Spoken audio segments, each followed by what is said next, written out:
Assalamualaikum warahmatullahi wabarakatuh. Berjumpa kembali bersama Mimin di Pawon Misteri Official. Semoga kita semua selalu mendapat lindungan Allah Subhanahu wa Ta'ala ya. Diberikan nikmat sehat walafiat serta dimudahkan segala urusannya. Amin ya robbal alamin. Kesempatan kali ini Mimin akan membagikan satu cerita misteri. Seperti apa ceritanya? Mari kita mulai.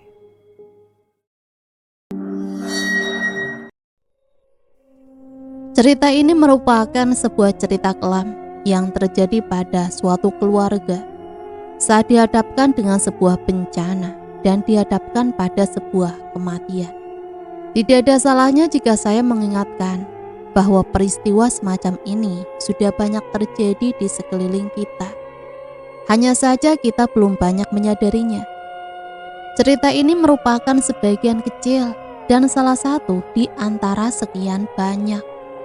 Semua peristiwa yang di luar nalar manusia, alangkah lebih baiknya dijadikan sebuah pelajaran dan pengetahuan agar peristiwa yang sama yang menimpa sebagian orang tidak terjadi kepada diri kita sendiri. Kita ketahui bahwa tujuan utama kita diciptakan di dunia ini adalah untuk beribadah kepada Allah Ta'ala semata. Dan sangat penting untuk diketahui bahwa ibadah yang kita lakukan akan menjadi sia-sia apabila bercampur dengan kemusyrikan. Apabila suatu ibadah bercampur dengan kemusyrikan, maka ibadah kita tidak akan diterima. Oleh karena itu, barang siapa yang beribadah kepada selain Allah Ta'ala, di samping juga beribadah kepada Allah Ta'ala, maka ibadahnya kepada Allah Ta'ala adalah ibadah yang batil. Karena suatu ibadah tidaklah bermanfaat bagi pelakunya, kecuali jika disertai dengan keikhlasan dan tauhid. Sekarang kita mulai cerita. Suara klakson motor terdengar di depan rumah. Santi melangkahkan kaki ke depan rumah yang ternyata Purnomo, suaminya, baru saja pulang.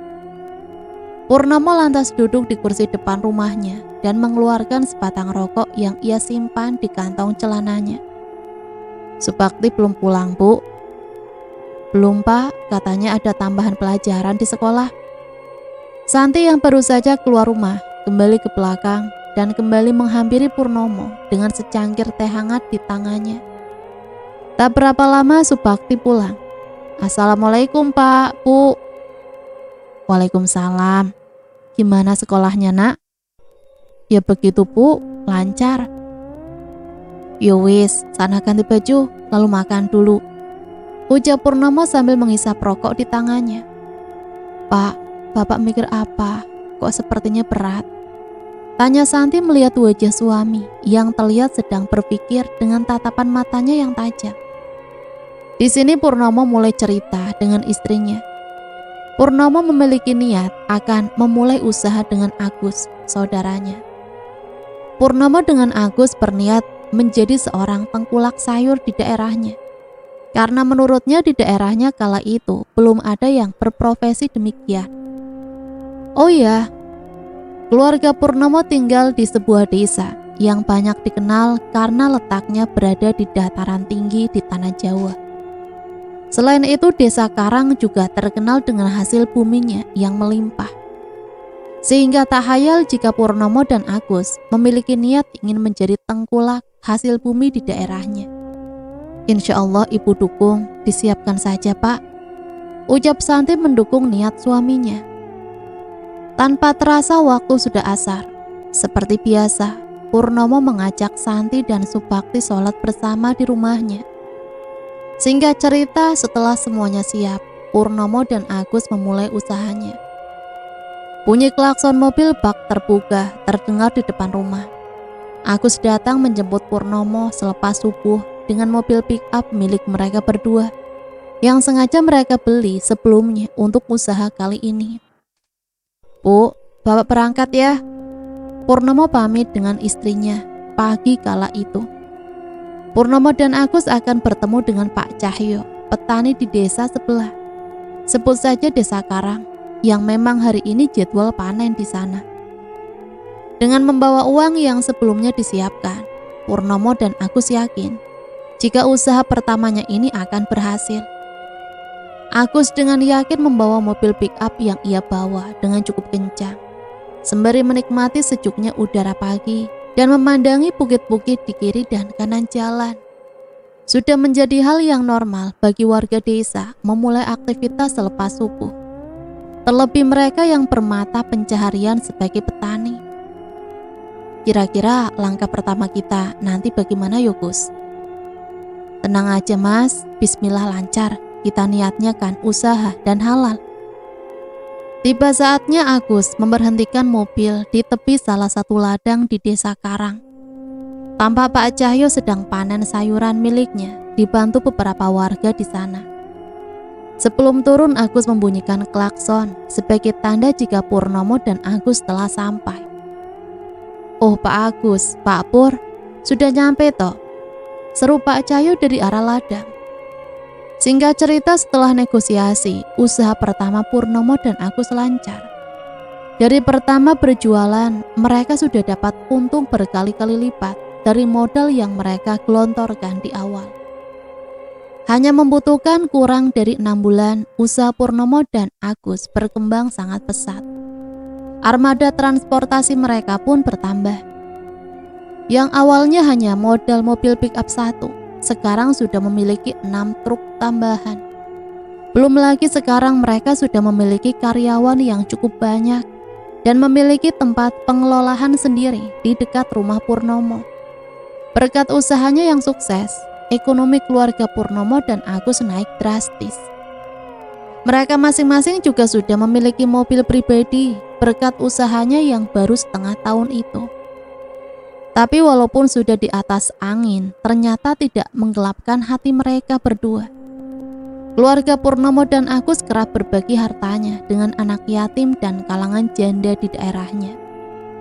Tapi bukan di Indonesia namanya, apabila hidup kita tidak ada yang mencibir. Walaupun kita sudah berbuat baik semaksimal mungkin. Berkat kesuksesan usahanya yang tak memakan waktu lama. Dari sini mulai banyak tetangga dan orang-orang yang mempergunjingkan mereka berdua. Terlebih warga di mana Purnomo tinggal. Ada yang menganggap jika Purnomo menggunakan pesugihan di balik kesuksesannya. Karena bagi sebagian orang, kesuksesan Purnomo itu tidak wajar. Karena tak memakan waktu lama, tapi sudah membuat Purnomo dan Agus hidup berkelimang harta. Hingga berbulan-bulan kemudian tiba saatnya Purnomo kembali lagi menyedekahkan hartanya ke anak yatim dan kalangan janda di sekitar rumahnya, dibantu istri, anaknya dan karyawannya. Mereka keliling desa dengan membawa amplop dan sembako yang sebelumnya telah dikemasi terlebih dulu. Beberapa hari setelahnya, kabar yang tak mengenakan kembali sampai di telinga Purnomo dan keluarganya. Karena ada yang menganggap uang dan sembako yang dibagikan Purnomo sebagai media perantara pesugihan yang dituduhkan kepadanya.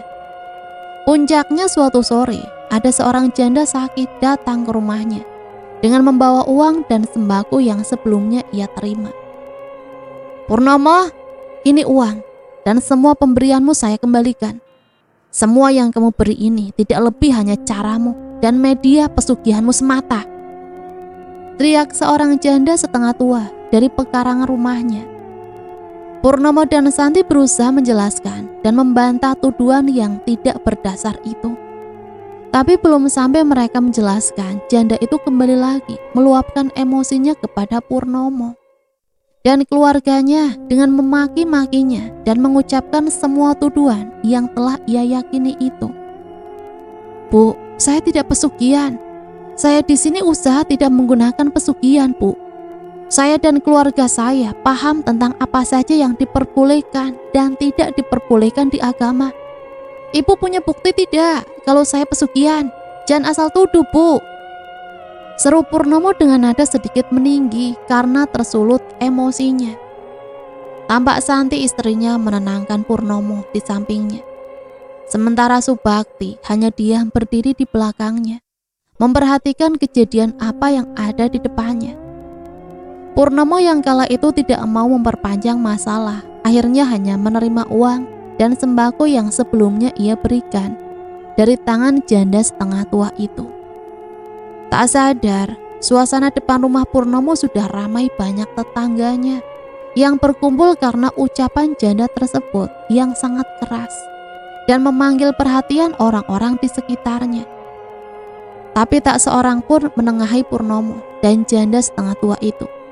Hingga akhirnya janda setengah tua itu pulang. Beberapa hari kemudian ternyata cibiran orang-orang di sekitar Purnomo semakin menjadi-jadi. Hingga Purnomo dan Santi mengetahui jika yang menyebarkan fitnah tersebut adalah janda tersebut. Janda setengah tua yang datang ke rumah beberapa hari yang lalu. Purnomo yang sudah sangat kesal karena nama baiknya dilunturkan. Purnomo sampai membawa aparat kenalannya untuk mendatangi janda tersebut dengan maksud meminta klarifikasinya. Kenapa ia sampai menyebarkan fitnah yang tak berdasar itu? Tapi di situ, janda tersebut tak bisa menjelaskan secara jelas dari mana alasannya menganggap Purnomo menggunakan pesugihan di usahanya. Sampai akhirnya janda tersebut meminta maaf kepada Purnomo dan berjanji tidak akan mengulangi perbuatannya lagi. Dengan permintaan maaf janda ini, tidak kemudian masalah Purnomo selesai. Dampak-dampak sosial masih terus dirasakannya, hingga Subakti anaknya dijauhi teman-temannya karena mereka takut jika bermain dengan Subakti akan dijadikan tumbal pesugihan oleh Purnomo, ayahnya. Lambat laun hari berganti, kehidupan Purnomo dan Agus berjalan seperti biasanya. Walaupun cibiran orang-orang masih sering sampai di telinga mereka. 2 bulan kemudian, ada salah seorang warga dari luar desa yang menyadari keuntungan yang didapatkan menjadi seorang tengkulak hasil bumi di daerah sini. Walaupun baru, ia datang dengan armada dan pasukan yang lebih banyak dari Purnomo dan Agus. Tak berapa lama ternyata juga ada yang membuat usaha sama dengan Purnomo dan Agus. Tapi meski demikian, mayoritas petani di sana masih mempercayakan hasil buminya kepada Purnomo dan Agus.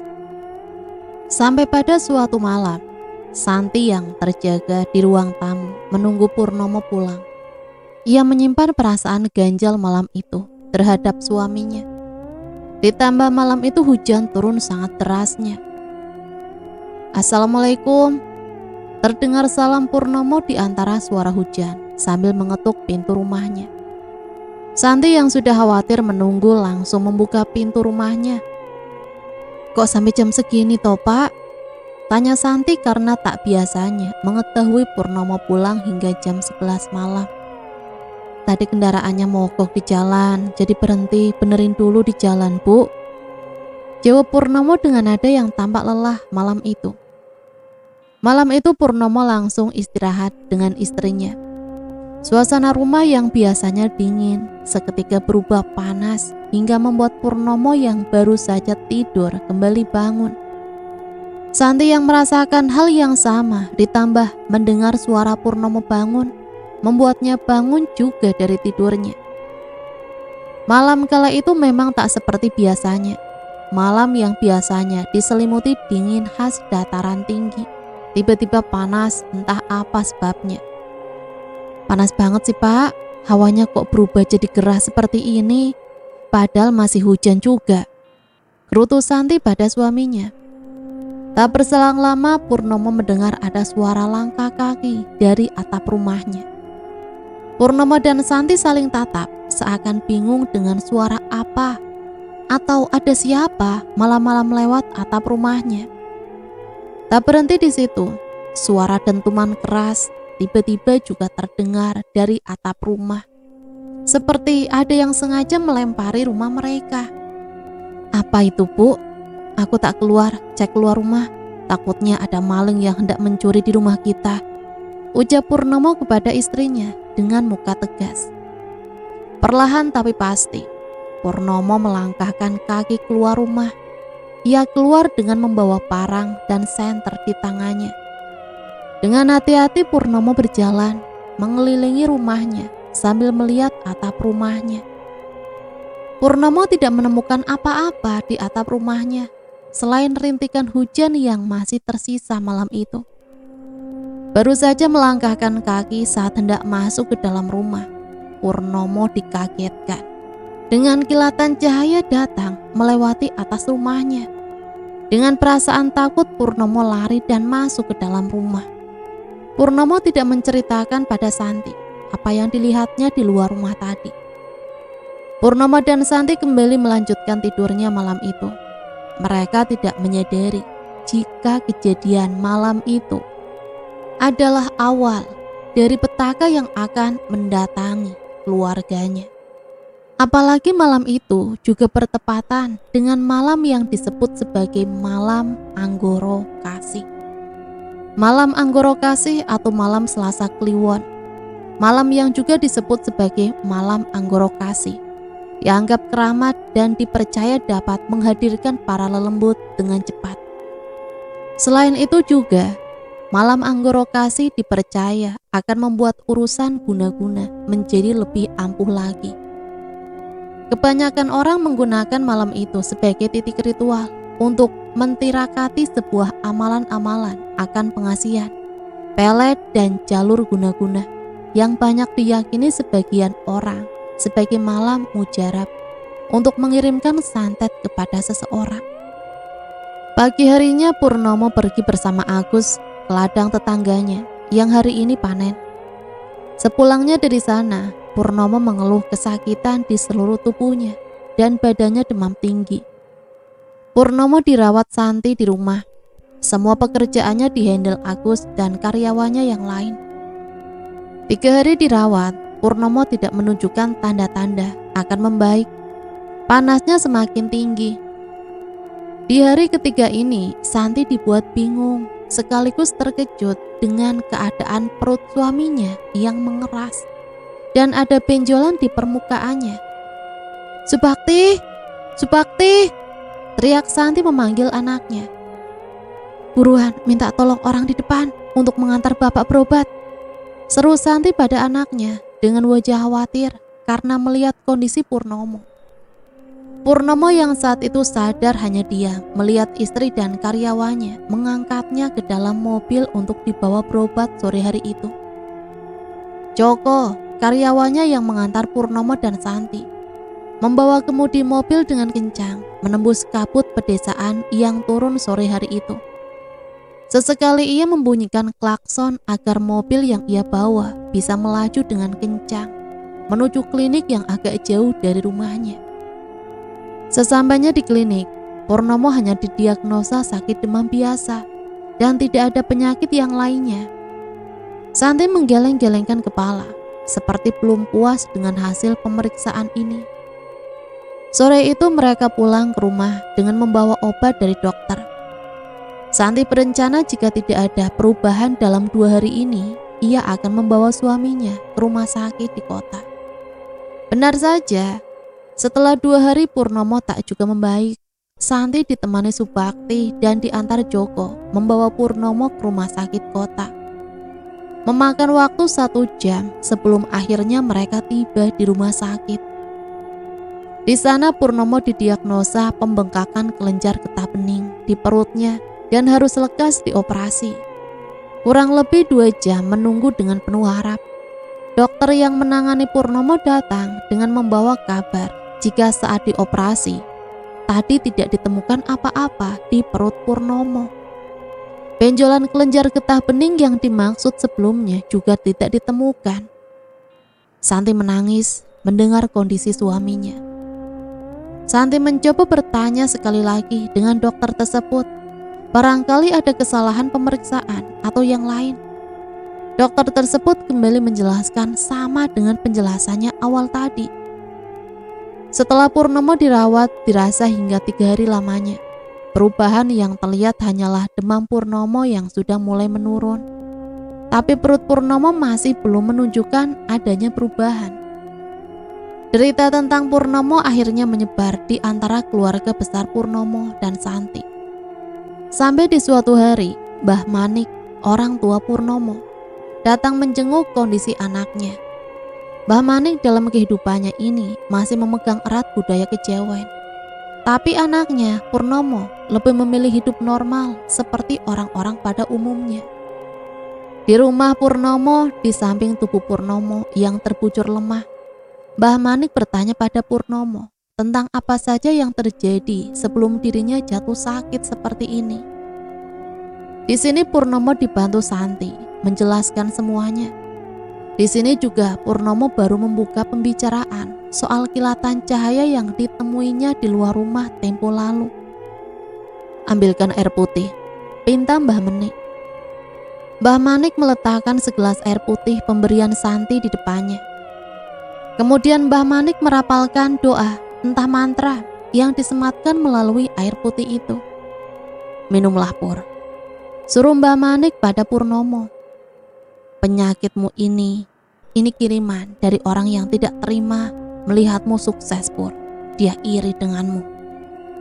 Siapa yang tega membuat Mas Pur sampai seperti ini, Pak? Tanya Santi. Sekarang jangan berpikir itu dulu. Yang penting kesehatan Purnomo. Pur, setelah ini kamu jangan tidur di ranjang ini. Tidurlah di lantai. Buatlah tempat tidurmu di lantai menggunakan karpet.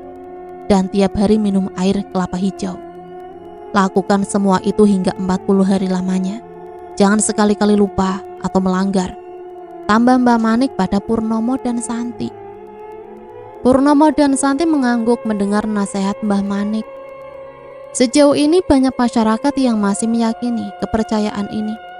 Kepercayaan tentang penangkal atau penyembuh santet dengan cara tidur di tanah atau lantai dan minum air kelapa hijau. Setelah kedatangan Mbah Manik, Purnomo dan Santi rutin melakukan petuahnya. Santi pun menyuruh Subakti untuk ikut melakukan petuahnya karena ia takut jika santet ini akan menyebar ke anggota keluarga yang lainnya di rumah ini. Setelah melakukan petua dari Mbah Manik, keadaan Purnomo perlahan pulih. Perutnya yang awalnya keras dan ada benjolan di permukaannya, sekarang sudah kembali ke sedia kala. Oh iya, selama Purnomo sakit dan dalam masa pemulihan, semua pekerjaan dihandle oleh Agus. Dan Purnomo meminta untuk Agus dan semua karyawannya tidak menyebarluaskan kabar tentang jatuh sakitnya Purnomo. Berhari-hari setelah Purnomo sehat, ia kembali beraktivitas seperti biasanya. Tapi ada yang aneh bagi Purnomo. Belakangan, Agus tidak seperti biasa.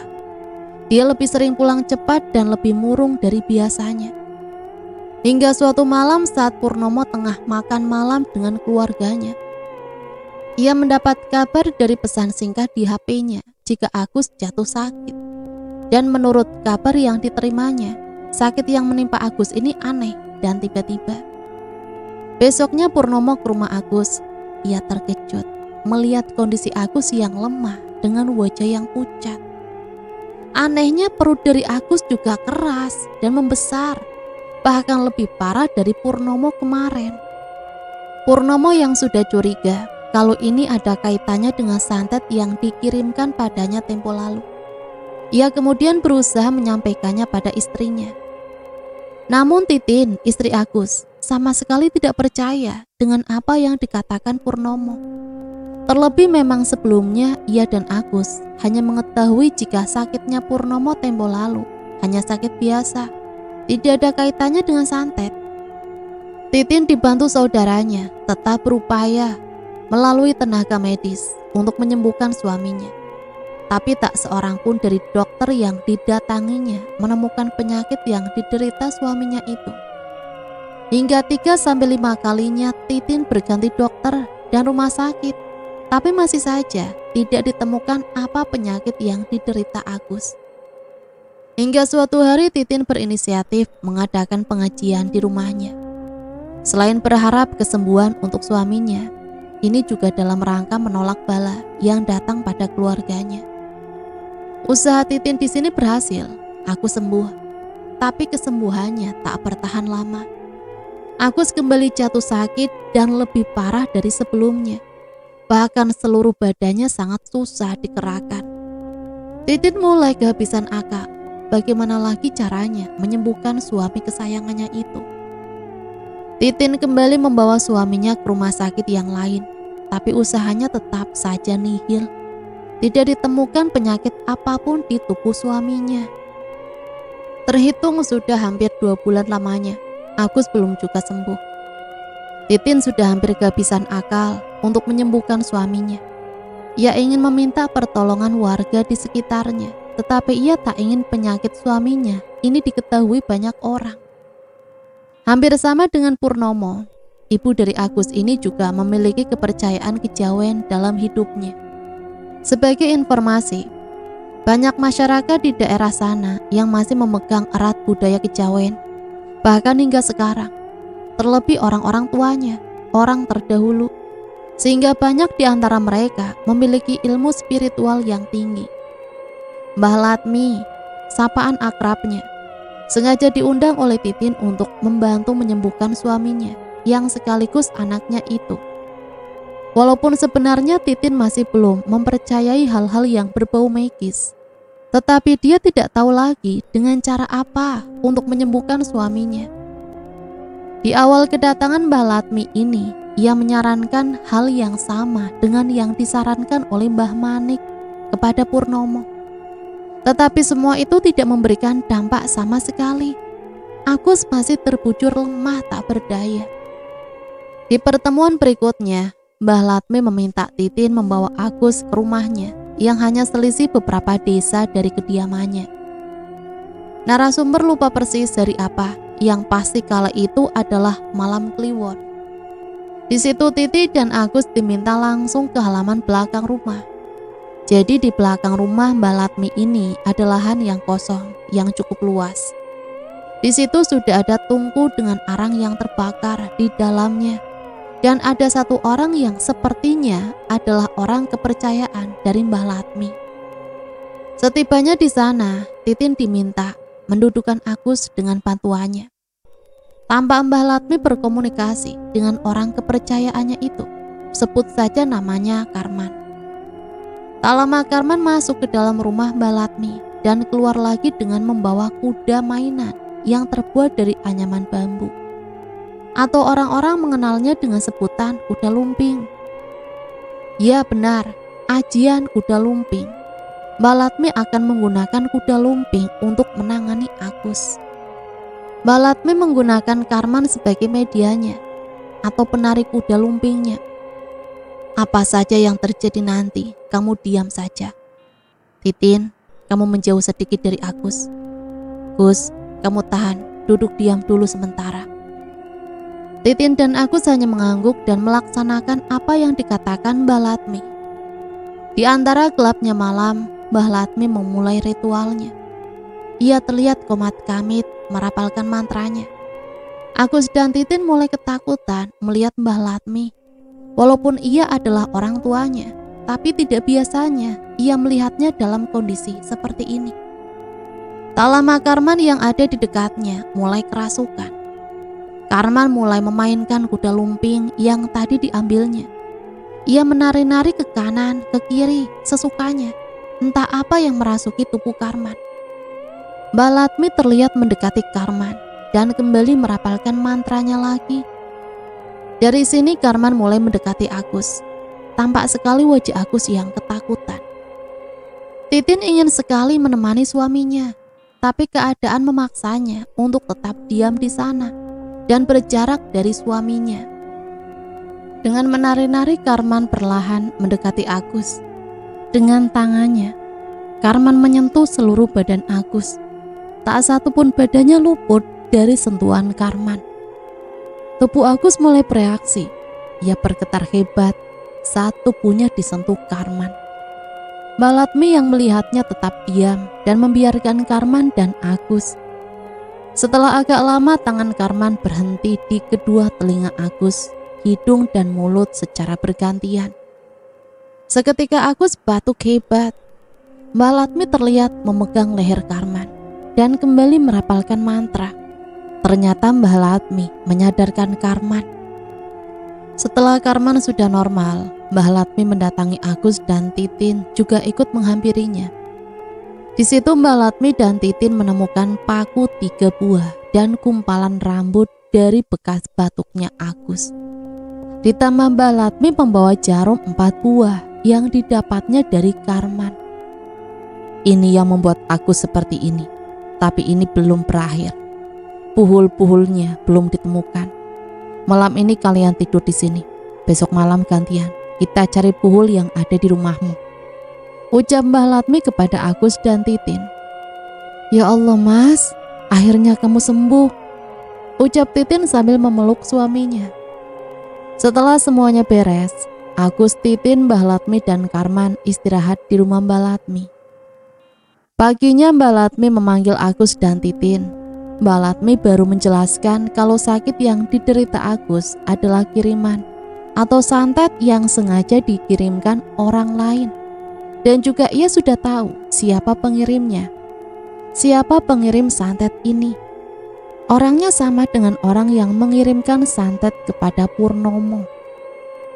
Tapi Mbah Latmi enggan untuk memberitahukannya karena menurutnya ilmu dari yang mengirim santet ini lebih sakti daripada ilmu Mbah Latmi. Jadi Mbah Latmi hanya bisa fokus membantu mencari di mana letak puhul-puhulnya ditanam. Dan itu pun tidak maksimal karena saking kalah saktinya dengan orang yang mengirimkan santet ini. Malamnya sekitar jam 20, Agus dan Titin kembali ke rumahnya bersama Mbah Latmi dan juga Karman. Di sana Mbah Latmi kembali melakukan ritual kuda lumpingnya. Bedanya di sini, Mbah Latmi melakukannya di dalam ruangan. Karena di luar rumah masih turun hujan. Dengan pelataran yang sebelumnya disiapkan Mbah Latmi memulai ritualnya. Dengan cara yang sama ia menggunakan Karman sebagai medianya. Malam ini Mbah Latmi fokus mencari puhul yang ditanam di rumah Agus. Tak memakan waktu lama, Karman mulai kerasukan. Mbah Latmi terus komat-kamit, entah apa yang dibacanya. Karman yang awalnya hanya menari-nari dengan kuda lumpingnya, akhirnya memberikan petunjuk dengan tangan dan ucapannya. Di sana, ucap Karman dengan nada bicaranya yang serak dan berat, sambil menunjuk ke arah samping rumah Agus. Di mana? Tanya Mbah Latmi. Di sana, di bawah pohon pisang. Setelah cukup informasi, Mbah Latmi mengembalikan Karman ke sedia kala. Setelahnya Mbah Latmi diikuti Agus dan Titin keluar rumah mencari puhul dengan membawa petunjuk dari Karman tadi. Dibantu Jaya Center Mbah Latmi, Agus dan Titin keluar rumah yang masih gerimis kala itu. Dengan hati-hati, mereka melangkahkan kaki menuju pohon pisang di samping rumah Agus. Setelah ketemu, Agus menaruh curiga dengan gundukan tanah di dekatnya. Dengan cepat ia menggali tanahnya, dan benar saja. Setelah cukup dalam menggali, Agus menemukan sebilah keris yang tertanam di sana. Dan ada bungkusan kain yang berisi tanah, paku, dan silet di dalamnya. Ayo buruan, masuk rumah lagi, ajak Mbah Latmi. Saat masuk ke dalam rumah, hujan turun tambah deras. Di antara berisiknya air hujan, Mbah Latmi, Agus, Titin, dan Karman dikagetkan dengan suara benturan keras di atap rumah. Mereka buat serangan balik. Semuanya dilarang keluar rumah sebelum terang besok.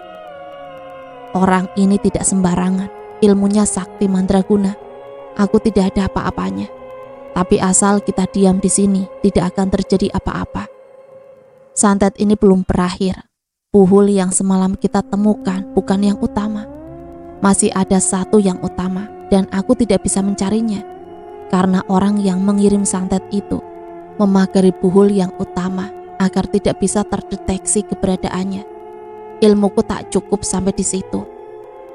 Malam itu semua istirahat, kecuali Mbah Latmi. Ia terjaga semalaman untuk berjaga-jaga. Paginya Mbah Latmi dan Karman pamit pulang. Mbah Latmi berpesan pada Agus dan Titin agar menjaga diri, dan ia meminta maaf kalau hanya mampu membantu sebatas ini. Sejak kedatangan Mbah Latmi, kondisi Agus mulai membaik. Walaupun begitu, Agus masih menghabiskan waktunya di rumah dengan istirahat. Usahanya dengan Purnomo sementara dihandle oleh Purnomo sendiri. Setelah berhari-hari lamanya, Agus kembali beraktivitas. Gus, gimana kabarmu? Sudah sehat?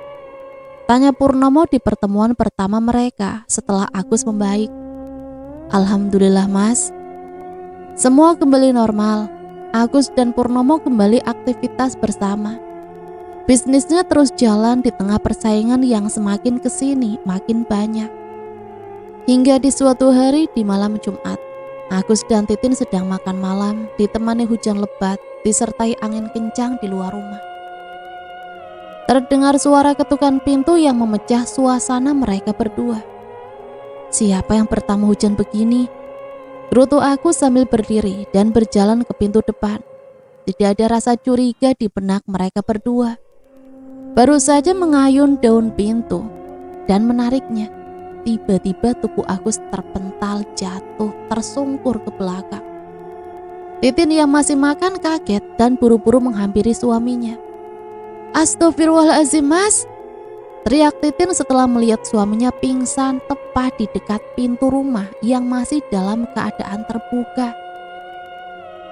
Mas, Titin mencoba menyadarkan Agus dengan cara menampar pipinya berkali-kali. Berkali-kali ia mencoba sampai akhirnya Agus sadar dengan mata yang terbelalak.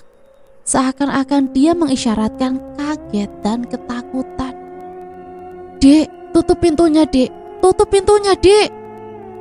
Dengan rasa bingung sebenarnya apa yang terjadi dengan suaminya, Titin dengan cepat menutup pintu rumahnya. Angin malam dan gemericik suara hujan menyertai mereka pada malam itu. Cepat-cepat Titin membawa tubuh Agus yang masih lemah ke dalam kamar.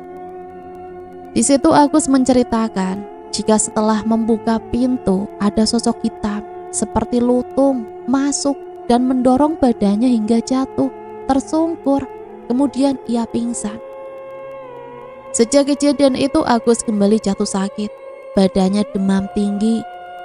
Badannya kaku, sulit digerakkan, dan perutnya mengeras, sangat keras, seperti ada balok kayu di dalam perutnya. Berkali-kali Titin mencoba membawanya ke dokter, tapi jawabannya sama seperti kasus sebelumnya. Tidak ada penyakit yang terdeteksi di badannya. Akhirnya Titin kembali lagi ke mertuanya, Mbak Latmi. Dia menceritakan kejadian malam Jumat. Saat pertama kali Agus kembali jatuh sakit seperti sekarang ini. Aku tidak bisa janji, tapi aku usahakan buat anakku. Kamu pulang saja menjaga suamimu, suruh Mbak Latmi kepada Titin. Kala itu hari Minggu malam Senin, 2 hari setelah kejadian Agus jatuh tersungkur. Dengan seluruh tenaga dan ilmu yang dipunya Mbak Latmi, berusaha menyelamatkan putra laki-lakinya dari serangan santet. Namun apa daya, upaya Mbak Latmi dengan mudah dipatahkan oleh pengirim santet tersebut. 3 hari setelah itu, Agus menghembuskan nafas terakhirnya secara mengenaskan. Ia meninggal di atas tempat tidurnya dengan mata terbelalak, mulut menganga dan perut yang masih mengeras. Titin histeris melihat kondisi suaminya yang meninggal dengan kondisi demikian.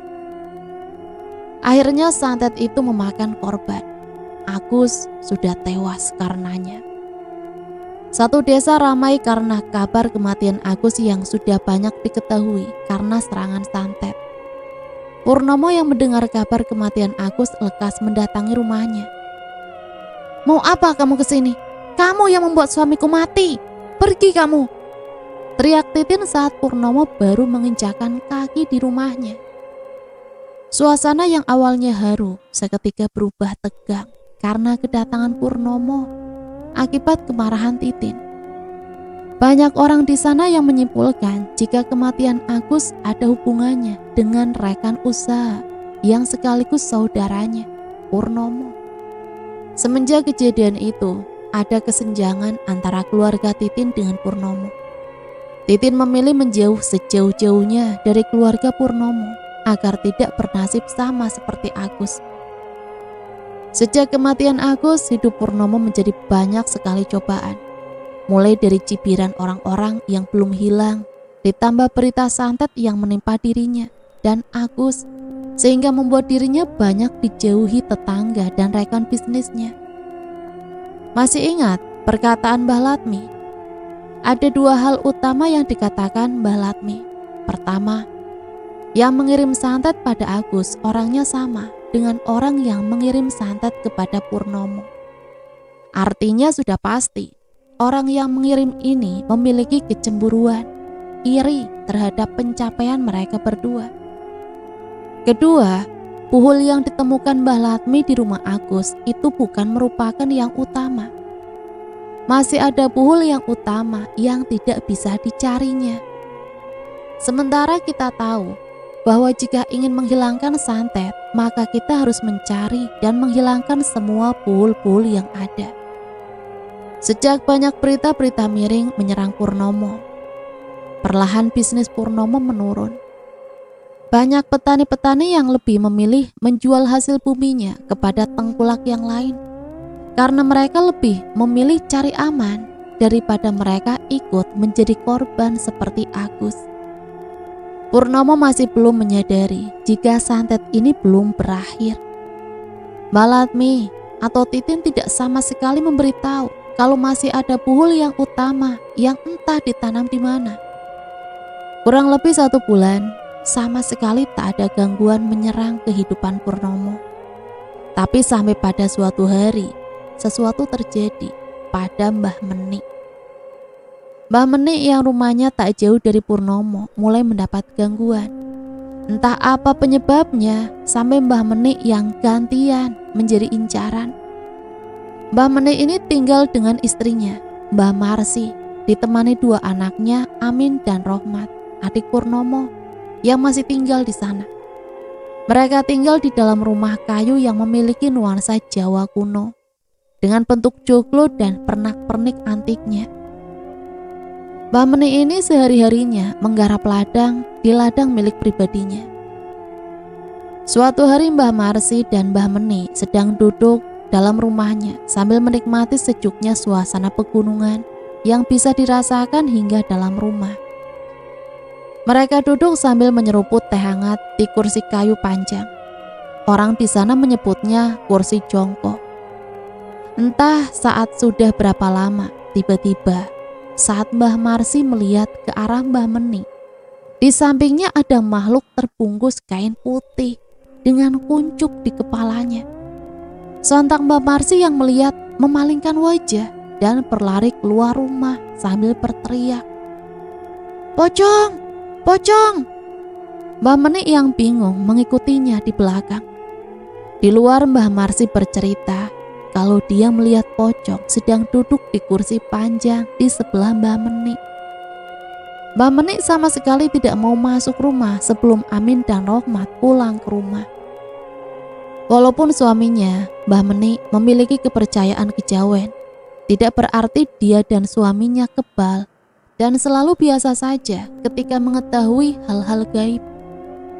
Mbah Menik dan Mbah Marsi menunggu mereka di luar rumah hingga hari temaram. "Loh Pak, Bu, kau di luar?" tanya Amin yang pulang lebih dulu dari Rohmat. "Gak apa-apa Min, ingin cari angin aja di depan," jawab Mbah Marsi yang enggan menceritakan dari apa yang dilihatnya tadi. Saat baru saja masuk rumah, Rohmat pulang. Mbah Marsi menjadi tenang dengan kepulangan mereka berdua. Seperti Purnomo dan Agus sebelumnya, santet akan datang ketika ada kejanggalan-kejanggalan yang mengawalinya sebagai tanda. Walaupun sempat teringat dengan masalah Purnomo, tapi di sini Mbah Menik menyangkal pikiran itu. Menurutnya tidak mungkin santet itu sampai kepadanya, karena dia merasa tak punya masalah apapun dengan orang-orang di luar sana. Apalagi hingga menyakiti orang lain yang dapat memicu santet seperti yang dialami Purnomo. Semua tetap berjalan normal sejak kejadian itu. Bedanya, setelah kejadian itu Mbah Menik tidak memiliki nafsu makan sama sekali. Berhari-hari ia sama sekali tidak memasukkan makanan ke dalam perutnya kecuali air putih. Mbah Marsi dan 2 anaknya sampai bingung dengan Mbah Menik. Berkali-kali ia memaksa Mbah Menik untuk makan, tapi usahanya gagal. Sempat pernah berhasil sekali, tapi kemudian makanan itu dimuntahkan. Heran, bingung, dua hal yang dirasakan Mbah Marsih, Amin dan Rohmat. Mereka bingung, sebenarnya apa yang terjadi dengan Mbah Menik. Di keseharian ia tampak biasa saja, tapi perlahan badannya menjadi kurus kerontang karena hanya kemasukan air putih. Perlahan kondisi Mbah Menik semakin memburuk. Ia jatuh sakit dengan kondisi badan yang sangat kurus. Sudah hampir 2 minggu Mbah Menik berada dalam situasi ini. Di kondisinya sekarang, Mbah Menik masih menolak jika diberi makan. Jika dipaksa makan, pasti akan dimuntahkan lagi. Semuanya akan dikeluarkan lagi, kecuali air putih. Mbah Marsih dan keluarganya yang lain mencoba memberikan vitamin untuk memberi asupan pada tubuh Mbah Menik. Karena sudah sangat memprihatinkan, Mbah Menik dibawa ke dokter terdekat di rumahnya, sama dengan Purnomo dan Agus. Dokter tersebut tidak menemukan penyakit apa-apa. Dibawa ke klinik dan rumah sakit yang lain pun sama. Di sini Mbah Menik baru menyadari kalau sakit yang dideritanya ini bukan penyakit yang biasa. Dalam hati Mbah Menik ingin bertindak, tapi badannya tidak memiliki daya. Sementara Mbah Marsih dan keluarga yang lain sama sekali tidak menuruni kepercayaannya. Hanya dia yang memahaminya. Di titik ini Mbah Marsih dan anak-anaknya tidak putus asa. Mereka membawa Mbah Menik ke paranormal yang diketahuinya, hingga diruqyah di salah satu rumah kiai di daerahnya. Sampai-sampai di suatu hari, Mbah Marsih mengadakan pengajian di rumahnya dengan tujuan menyembuhkan Mbah Menik. Di antara pengajian tersebut, Siti, anak saudara dari Mbah Menik, kerasukan dan mengatakan, "Ingat dan hati-hati di rumah ini." Siti berontak saat beberapa orang mencoba menyadarkannya. Tapi di sini ada yang unik. Siti ini sedari kecil sudah sering kerasukan. Dan Siti bisa disadarkan jika tubuhnya dikalungkan selendang hitam yang dipakai penari kuda lumping.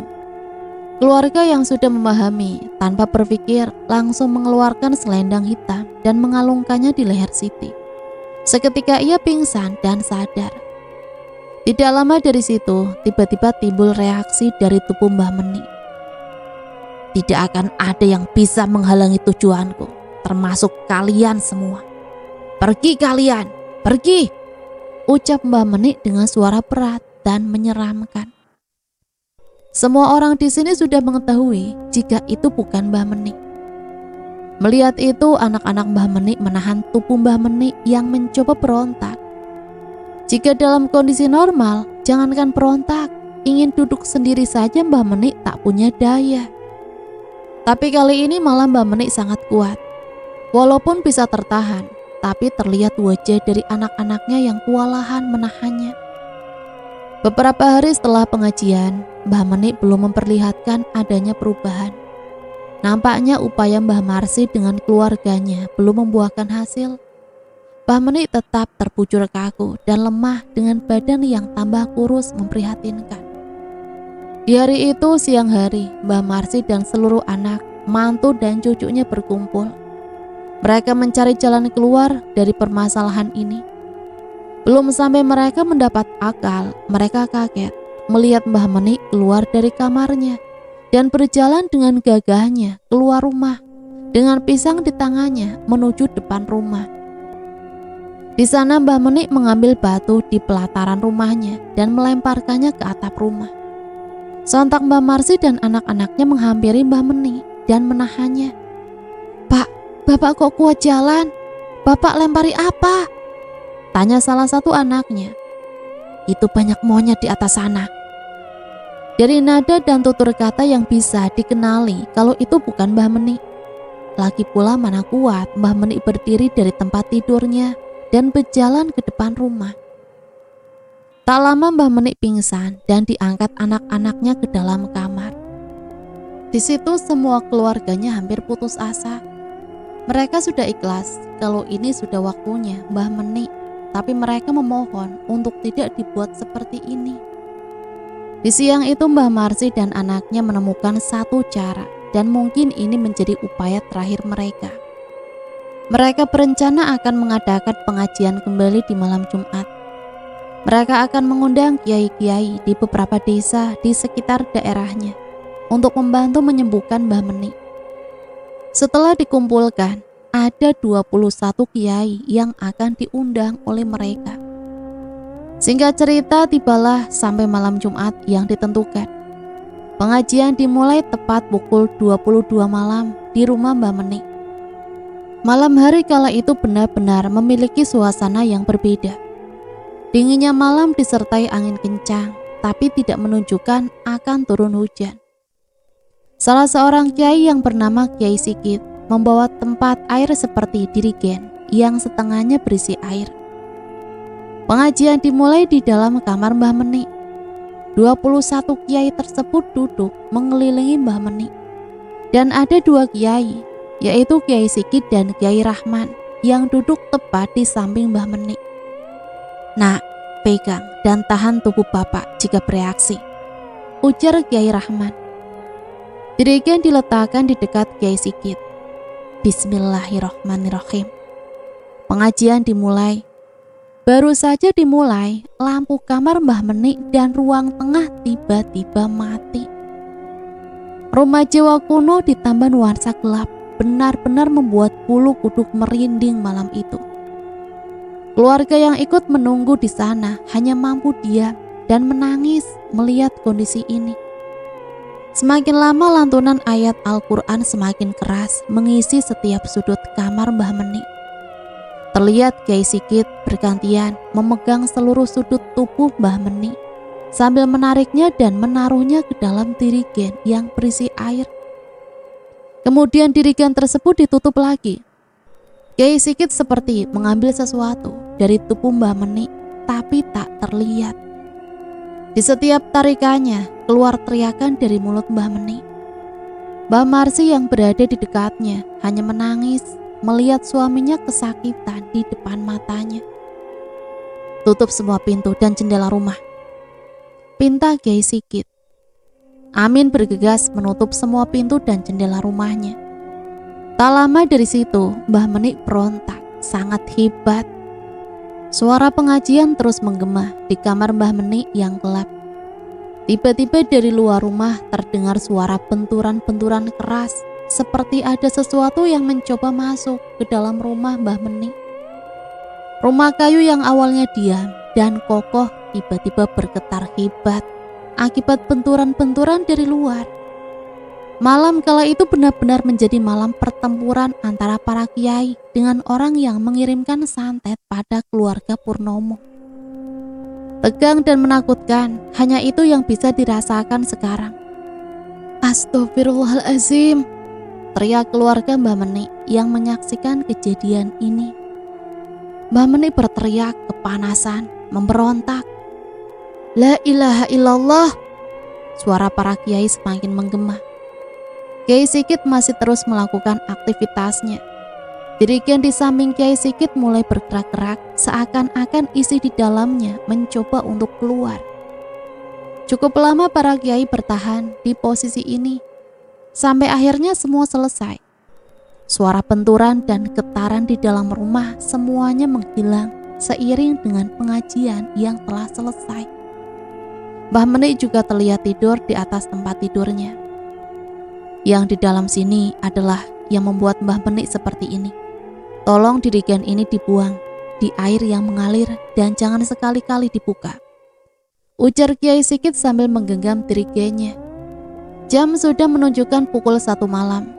3 orang anaknya termasuk Purnomo membawa dirigen ke sungai yang agak jauh dari rumahnya untuk membuangnya.